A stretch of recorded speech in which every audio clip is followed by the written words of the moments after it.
everyone, I'm Rosanna, and this is AFL Obsessed. I can't believe it's June already.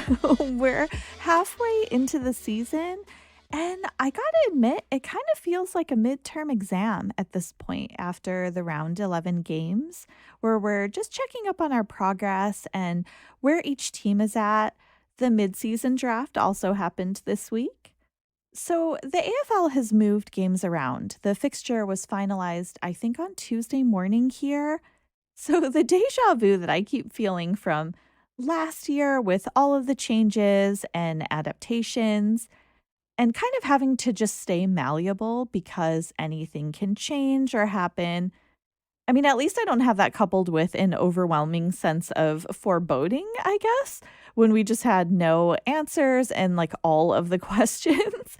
But even if this seems like familiar territory, I feel like there are some equivalent or similar kind of vibes from previously. So there's no VFL currently in Victoria, and I think some of the teams have gotten pretty creative with their practices. But the AFL has been definitive that there is no chance of hub life. There will be no indefinite stays for multiple reasons, I think, including a potential player exodus if that were to be implemented. And there's just no consideration for a footy frenzy like last season with the stacked games with very few or little breaks in between. And I mean, there's no way. We're back to 20-minute quarters now, so that just wouldn't work. And I know there's worry about preserving the integrity of the game as it stands, making sure that no teams get the ground advantage, kind of, et cetera. So for those reasons, the games have been moved around and it's hard to keep track of all the rolling details. I think I say that pretty much every week, but these are kind of the things that keep me up at night and this like footy induced vampire life. And it's not the kind of keeping me guessing that I really want in this relationship, but it's not like any of us have a choice. So I think we're all just kind of collectively continuing to will the season to keep going. But let's get to it and dive into the opening overture of my overall thoughts on the week and where we're at now. So, New York was the first state to issue a vaccine passport in the US, and Andrew and I actually used it to get into the Nets playoff game. It's just like an Excelsior app that we downloaded, and it looks up your vaccine appointment and has a QR code that you can scan. So, you don't have to worry about carrying your card around everywhere you go, because I know that I was really worried about just losing it and carrying it somewhere. And if you have to have it on you at all times, I was just worried that something would happen to it. You can't really duplicate it. But more than 1 million people have downloaded it since it was launched. And I honestly just hope it gets adopted elsewhere in the country. And it's encouraging to think that more than half of American adults are fully vaccinated against COVID, though the rates actually vary widely by city and state. So it was a holiday weekend here in the US, and Memorial Weekend traffic numbers were off the charts. I mean, there was a record number of travelers on the road and with air travel too. And I think one headline here called it the Great American Reunion. And Andrew and I didn't have the most eventful weekend. We just kind of wanted to chill while everyone else was traveling. We've been doing that quite a bit in the last few months, as you know. And so we just did a brunch with our friend that kind of lasted all day and it turned into like another day drinking episode. I think this may or may not be the second time I've come on here to say that. But the weekend also, the weather was just kind of crappy. I mean, it basically rained the entire time. So it was nice to just kind of enjoy and not be on the move, as I said, since we've done that for the better part of the last year. There's also been a really interesting development here. So 7 rural counties in Oregon are trying to secede from their state to join Idaho. And I have to say, since we drove through that entire area, like we know, I mean, I get that they feel different and there's not much differentiation between those areas that kind of want to join together. I mean, did I tell you that we drove through such random places? I think there's a saying that, like, if you blink, you'll drive through it and you'll miss it, and I never really understood that, I guess, translated to a real place until we kind of drove through some of these cities and states. There was absolutely a town that we drove through in Oregon, in rural Oregon, and it was a darling town called Gentura, I wanna say, and we pulled up to a cafe, which was kind of like the only main place there. I'm always interested where people in rural places, like, get their groceries and gas, and there was the sweetest woman who worked there that was just extra chatty and super nice, and I couldn't help but think maybe she was just happy to see people, but the town has a population of 26, which is just very, very mind-blowing to me. I mean, when you're coming from city life, I think we're at, like, well, at one point, 9,000,000, something around there, so that was a very different feel. And I actually found out after we left that it was one of the locations that Pixar, checked out during production to make, like, I think a movie called The Good Dinosaur. I haven't seen it. Maybe I want to now because maybe they'll kind of showcase what the landscapes were like, but yeah, it's just a really interesting story that, I'm really interested to see what happens with all of that. And on the flip side, kind of shockingly, the COVID cases in Victoria have been on the rise. And so they've extended their lockdown for another week. And I think that will determine the future of the comp in the state, really. So we've yet to kind of find out what will happen. And I have to admit, I didn't think that we'd ever get to this point. It's interesting how we kind of keep swapping places with Melbourne, where, the restrictions have kind of lifted here and same for there for the longest time. And it's almost like there isn't a pandemic in the rest of the world sometimes. And then, you know, um, you get cases overnight. So, I mean, I'm thinking about all of you guys. I know that the lockdown hopefully will be over soon. And I know that things are loosening up here, but I mean, I also know that everything could change like, you know, within seconds and within days. So I just hope that everyone will be okay. And I hope that you get to vaccinating more peeps there. But now let's get to footy and on to Act One with AFL headlines and highlights. And let's just hit those high notes. Remember when I said last week that Essendon's not being talked about? We were kind of getting like a footnote. I almost said footy note on the shows in reference to something. So not even really about the team and the players and the games itself. Well, everyone everywhere now is Essendon at the moment after the game against West Coast and a great win. There was so much excitement surrounding that game. And now there's talk of like an Essendon renaissance, which is really exciting. And I have to admit, the chat isn't even like, well, that was a great game, but the opponent wasn't exactly in great shape, overlooking like all of the changes and strategies that we've made and what's happening on and off the field. So I'm obviously aware of who we're playing this weekend, though, in the Dreamtime game as I say all of this. But it was really great to see the Waterman brothers competing against each other in both of the sides at the same time. I think that's the first time that they've actually played together, and it was really interesting when the younger Waterman brother tackled the elder one at one point in the game, and also coming out and kicking a goal with his first kick for West Coast, which was really amazing. I think in the first 22 seconds, there was like instant impact from him.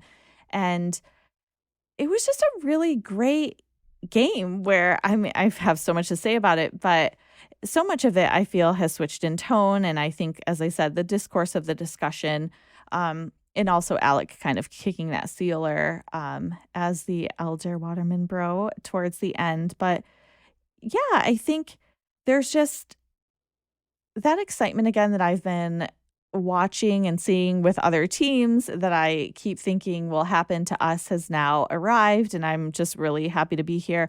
I hope it stays for a while. I think there's been a lot of discussion too about some of the players we've brought in, like Shield, Smith, Stringer, and Sod, obviously, who's not with us anymore. But we've actually been playing without quite a few of them for some time too. So, of course, because of the great game, we slid into the top 8 for just a really quick, I would say hours before we were knocked out by the following games. But we did play on and kind of climb that ladder just in time for the midseason draft, of course. You know, I think there's finally some chat though about like taking us seriously.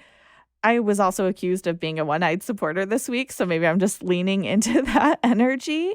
But yeah, I have to say, after the game, we called some friends and I kind of just wanted to keep my scarf on. I know this sounds so crazy because I'm, 10,000 miles away or whatever from my team. And I was honestly weighing up whether or not it would be too obnoxious to have on because I don't want to like call on, our rivals like during the game or afterwards. But the funniest thing is that when we did FaceTime, the person on the other end of the call had their scarf on because they were celebrating. So that was kind of like a hilarious exchange. I may or may not be wearing it now currently while I'm recording this.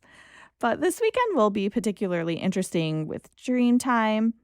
I do still think that we are getting the maximum value out of all of our players on the field to the point where I actually think, as I've said, some of them need a break at this point. And hopefully that won't happen during the game. I know we have a bye coming up too, but we really do have this attacking game plan with a dominance that kind of held off the Eagles towards even the final quarter where we just were relentless. I feel hunting out the opposition and like establishing this brand of footy that we all really love to see. It was really exciting and just kind of keeping them at arm's length so there was no way that they could make a comeback. And also, Melbourne is the real deal. I know we all keep saying that, but there was a pretty compelling victory against the Bulldogs and a pretty big fight between the two top teams. So, the most interesting stat to me actually was something about the game, but kind of like on the peripheral part of it, I guess. And it was just who was alive the last time Melbourne was on a top of the table clash, basically. And Hibbard was the only Melbourne player out there who was alive the last time Melbourne won a top of the table clash. He was 4 months old in 1990 in round 7 against the West Coast Eagles. So that was such an interesting stat to me because it has been some time. And, it wasn't the most exciting game, but it was nothing compared to another game that we will talk about. As for the Collingwood game, it was really sad to see Grundy kind of in the middle of the game, kind of go down, and we weren't really sure what happened. And he pinched a nerve in his neck. So he's absolutely going to be out for a few. And I'm just wishing him all the best in recovery because that is so scary for your ruckman or for any player. And I think I was just kind of watching for any medical update because it was kind of a scary. I think it may have re-triggered an actual injury he had back in 2015. But there is an extended Collingwood chat after that game. I think some of the headlines have been particularly, I don't want to say cruel, but they've called out the team for just being unwatchable. And I don't want to say it, but, I'm just quoting gutless. There seemed to be a lack of intensity and a lack of effort where they just remained unchallenged on the field. And I think I was pretty skeptical too until I saw an interview with Bucks afterwards, and he just talked about what their strategy was. And I guess they're leaning heavily into defense, so they just don't want to give up too many points, which I understand. But I think when I was watching the game, it was kind of like, are the wheels falling off again? What's going on? And I'm aware of the pylon to what's happening on and off the field, frankly, with that team. So I don't want to jump on that train. It was just a really interesting kind of dissection when you watch what's happening in the game and then you kind of hear the coach's strategic analysis and kind of what he kind of actually laid his cards out on the table and said, like, this is kind of what we're doing. So I kind of understand it a little more, and I'm just hoping for something a little different in terms of style next game for them. And Jack Riewoldt had an amazing mark that was compared to some recently great, even from his team and other teams, mark of the year. So if you haven't seen it, I highly recommend just him running towards the opposition in a really courageous feat and kind of in the middle of his hanger as he's sitting on top of someone, turning around and grabbing the mark and then kind of coming down and still somehow able to protect the ball. It's just one of those great things that we love to see. I think there's absolutely one every time, if not a few, but that one definitely will resonate, I think, for quite some time. And I do just have to say, in terms of the man on the mark, I feel like the umps have really relaxed in terms of how they're going about calling it. And I know there needs to be a really tough balance. It really is hard to kind of have that congestion or open play, especially when it comes to like defense or when it comes to attacking. So I understand that it can be a tough call, but I personally think, because I am for this rule and I'm a fan of it, and I really think that it has changed the game in a direction that I really enjoy watching, I think there needs to be a little bit more of a clearly defined, like once someone has marked the ball, no other player can go up to the player and even touch the player that's marked it, if that makes sense. I don't think that they should even be allotted. Like half the time there's like a little deck or a little, touch or a little push or something. I just don't think that once they've marked it, if they're not already about to fall onto the player, I think that they need to make that a 50-meter penalty, because I think that I see that happening so much and they're not even getting any kind of a penalty from it. Even though in previous rounds, especially at the beginning, I think they were pretty hardcore on determining this. I just think that we need to bring more of that back, or I just think it needs to be adjudicated differently. But what do you guys think about that? I mean, maybe you don't agree with me. Maybe you think that it's totally fine and it should be part of the game. But I'm really curious. So AFL Obsessed at Gmail is my email if you want to let me know. And AFL Obsessed on Twitter if you just want to chat. Okay, it's intermission. So quickly during this time, let's just cut away to other sports. So the Indy 500 happened over the weekend. And in terms of attendance now, we have the top spot in terms of how many people have attended worldwide since COVID happened. And I think it was 135,000 in attendance for that. So that's kind of exciting. I know it's just a stat.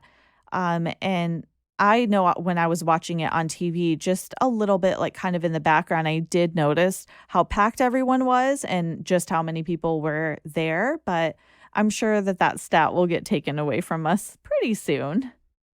And the French Open and what's been happening with Naomi Osaka is kind of something I wanted to touch on with you guys. I think that this is a really serious kind of story, and I think something that we should be talking about more, discussing more, and kind of making some future determinations or changes.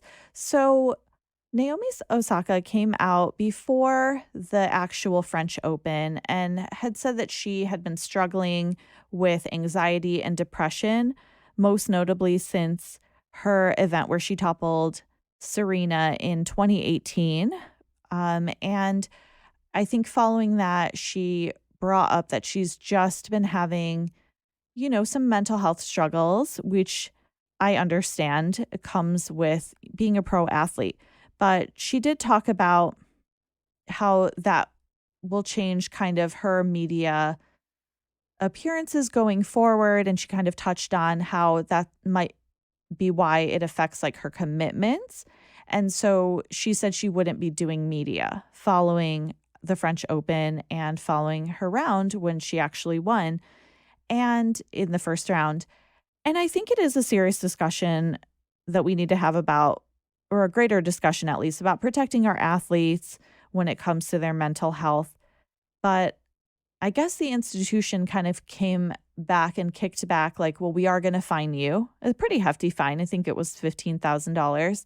And also, it's obligatory. So it is mandatory that if you are going to attend the event, that you also have to do the media kind of following. And I don't know if it's just me, but I I mean, I guess I can typically see the argument from both sides. I guess it is a business, I understand, but in my personal opinion, I don't think that every player must also be a personality, if that makes sense. I mean, I don't think that I need to see everyone's take on certain things. I understand if you have a great win, we want to kind of get your thoughts on it. I think sometimes the media can be pretty brutal when there's a loss too, and the kind of line of questioning that surrounds that. But I think, here's someone who is detailing and coming forward with their vulnerabilities. And sometimes I feel like we're being dismissive of it and maybe even attacking.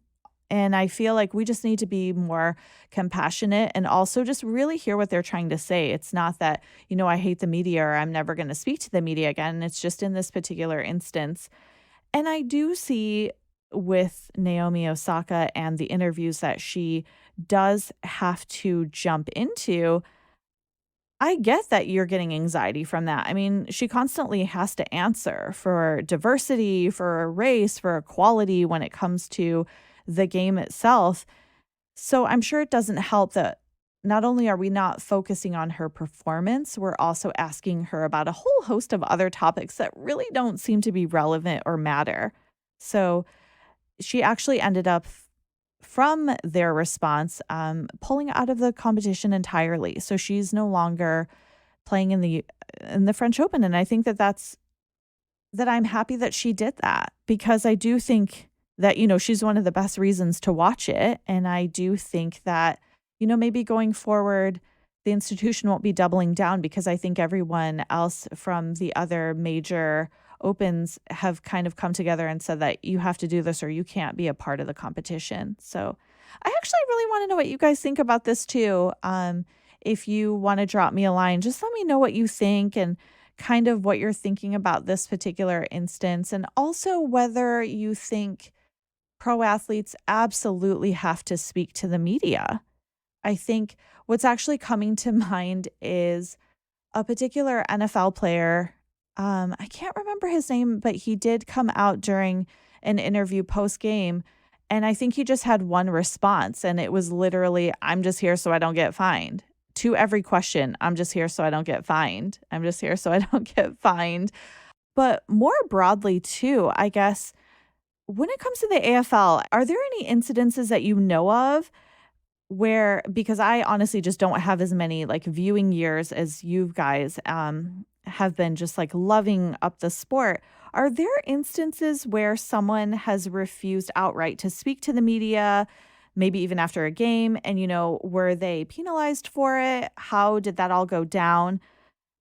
And what may be the specific like media obligations that AFL players are required contractually to, that they have to partake in before, during, after a game? Because I always think of, the quarter time or halftime pieces on the boundary when they will grab a player off of the field as their team is strategizing and the player is, completely covered in sweat. Sometimes it's raining and they're just trying to catch their breath. And we're still asking them about how the game is going, how the team is performing, what is going on. So I'm really curious. If someone wants to enlighten me, I would really appreciate it because it's definitely something that I don't really get to see because I'm not there. But also, I'm just really curious about how this is being handled, really, and maybe any future implications of that. So my email is AFLFootyObsessed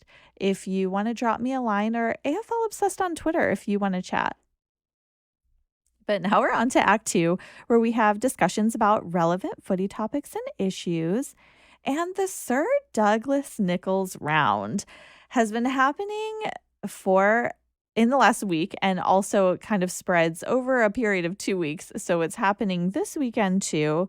It's just a really exciting round. I think it's one of my favorite parts of the year because there's so many elements and layers to what the round is about and kind of what we're celebrating and really what it means. And I know we've talked about a little bit before, but Sir Doug Nicholls is actually a round named after Sir Doug, who played 54 games for Fitzroy and was a pro athlete. And he was the first Aboriginal person to be knighted. And he also served as a governor of South Australia and kind of devoted his life to the well being of Aboriginal people. And so the round was named after him in celebration of all Indigenous players, from the past and also current players, but also as an educational round too, because I feel like every season I learn a little bit more about the culture and the history and just kind of seeing all the little capsule interviews that they'll do with current Indigenous players too. I always love reading about them. And I really love seeing specifically the Guernseys too that are created. So, but to back that up, I guess, a little bit, kind of where the round came from and how it actually started. In 2005 and 2006, there was a Dreamtime at the G round between Essendon and Richmond. And kind of following the success of that in 2007, they nominated the specific round to become an annual event, which is why we all know it as Dreamtime at the G. It's kind of just a really exciting event. I always love when we get to this point. I'm always like, when is Dreamtime? I always want to know the date every year.